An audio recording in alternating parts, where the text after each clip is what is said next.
हम दोनों के बीच अगर कोई आया तो समझो वो मर गया। हाथ काट के लिखाई छियो नाम, हाथ काट के लिखाई छियो नाम गे जान ब्लेड से।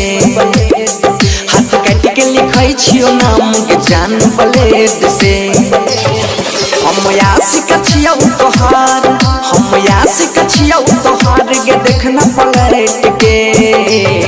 हाथ काट के लिखाई छियो नाम गे जान ब्लेड से। हाथ काट के लिखाई छियो नाम गे जान ब्लेड से।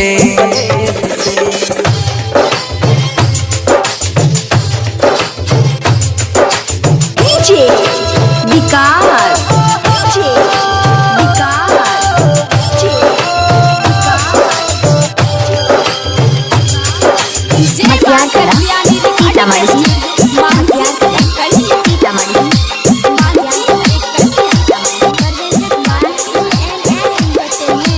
दै छिए तना साजा कोन अपराध कलियोगे। ससुरो जाय के बेरिया में तोरा याद कलियोगे। दै छिए तना साजा कोन अपराध कलियोगे।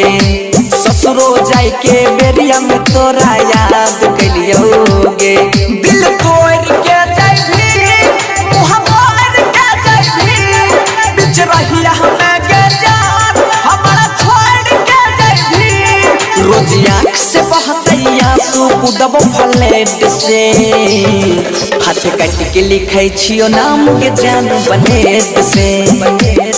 हाथ काट के लिखै छियो नाम के जान ब्लेड से।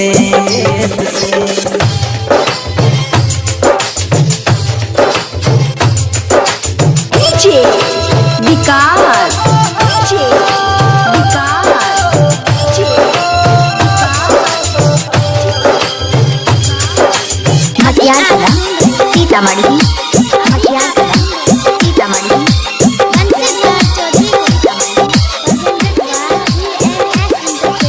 सब दिन तोरा जानू जानू कहलियोगे जान। हमरा प्यार के पल भर में तू कर देलही बदनाम। हाँ सब दिन तोरा जानू जानू कहलियोगे जान। हमरा प्यार के पल भर में तू कर देलही बदनाम। तोरा भल नहीं होता छवि देखली है गे। जब मिलता परिणाम तनी देखली है गे। कहै छौ बनसी धर गे मरबो घिसेट से। हाथ काट के लिखै छियो नाम गे जान ब्लेड से। हाथ काट के लिखै छियो नाम गे जान ब्लेड से।